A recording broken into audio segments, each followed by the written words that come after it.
race leader, Raffaele Marcello, still on slick tires. Slithers, overshoots. Can he get back on the racetrack? Look at save for Bortolotti, and look, come Ledegaard, the lead three cars, all go skating. Now, Marcello's come in. There's Bortolotti. Yeah, they're all three deciding they have to come in. They've got to. That is the weirdest line ever, isn't it, to come into the pit lane through the chicane? But inevitable. There are more at it. Look, who was fourth? Because more of them just ran out of grip. Mathieu Jaminet's in, and there's a spinning Audi that's arrived on the scene, but quickly hooks a gear and gets going, and there are more going up the escape road. It's not that there's oil on the road, it's just that there's so much water and they're on slicks. Yeah, well, it's standing water on the braking area as they come into turn 18, and that's what caught. Look, another car just about to come across the inside. Wow, and gathers it up. And that's one of the Aston Martins. It is, and there's a spin there, which might be another Aston Martin. You can see the corner, the braking marker zones, those have been hammered and trampled with them. Well, one of them has, certainly. Yeah. But you don't want to be parked there for too long, do you? Not at all. Well, you don't want to be parked anywhere around a racetrack when cars are literally just skating around.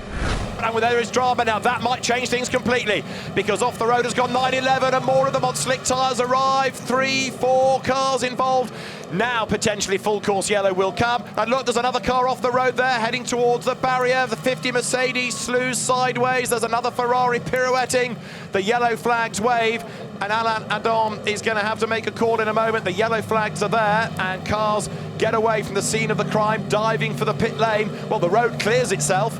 Everybody's got the chance to back off, except another Mercedes spins into the stop chicane. He's up at the top of the watch and see. Like, watch coming down the hill. Look at this. It's like a toboggan. Wow, how it got away with it. Did it clip the barrier? He's not hit a thing. I think he might have just skimmed the barrier. Oh, he did. He hit it. Really? Just a very minor part. That was the Inception McLaren. How it didn't pile into the barrier. Now cars coming behind. Honestly, I'm not persuaded. Look at that. Brendan Arieb at the wheel of the McLaren. Whatever that was in the spray that missed him was pretty masterful. So Brendan Arieb, welcome to Spa. That was quite a moment. Absolutely. So it is then Nico Müller in second place, chasing after Christopher Mies. And as the cars accelerate their way down the hill, we're on lap number 26 right now. And so heading through the... Well, off the road goes Müller, and he just about avoided the tyre barrier by a millimetre there. That was a big, big moment. Just ran out of grip at the foot of the hill. Off wide he went, and Nico Müller got so close to disaster there. One wheel catches a little bit of a rivulet, and that's the penalty you pay. Up the hill, Lucas Stolz tries to get up alongside, can't quite do it, into the braking zone, into Les Combes, but I tell you what, heart in mouth, having to get out of the throttle that quickly. Now whoa, big moment. That's Froggatt who's lost it, coming through the chicane. Chris Froggatt has spun it. Got up on the curb, I think, didn't he? And that just unsettled the car. And he'd also been involved on the opening lap in an incident with the number 70 Jordan Pepper McLaren. But Chris Froggatt there has an early spin. Don't think the car's got much damage, but he carries on. But that's certainly delayed him. Now, there are the race leaders. Where does that put Chris Froggatt? 55th out of 58 at the end of the lap. Oh. There's your AM leading Porsche that's got scooped up with 31 Valdemar Eriksson at the chicane, and the leading AM Porsche ain't going very far. That's going to bring out yellow flags, and that's going to mean that those cars need to get going quickly, but neither look in any hurry. Oh dear, Dennis Bush in 166 reversing.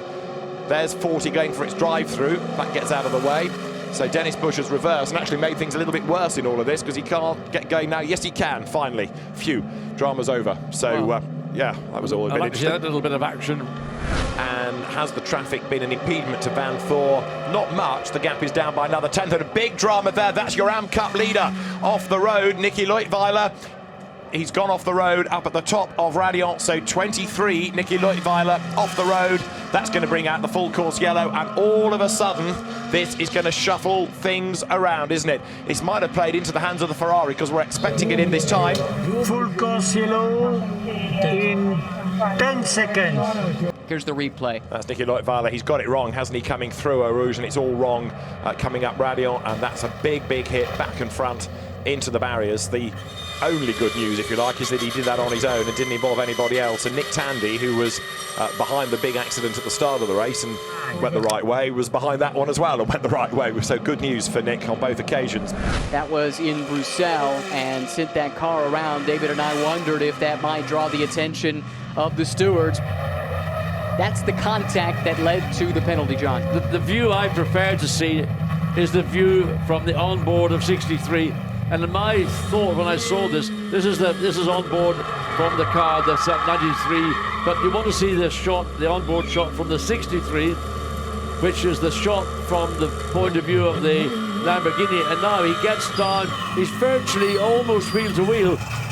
And then, to me, I think that's a tough call personally, but of course there is this view that it is the responsibility of the pro driver to avoid contact with a non-pro or a non driver, and I suspect that's the rationale for the penalty.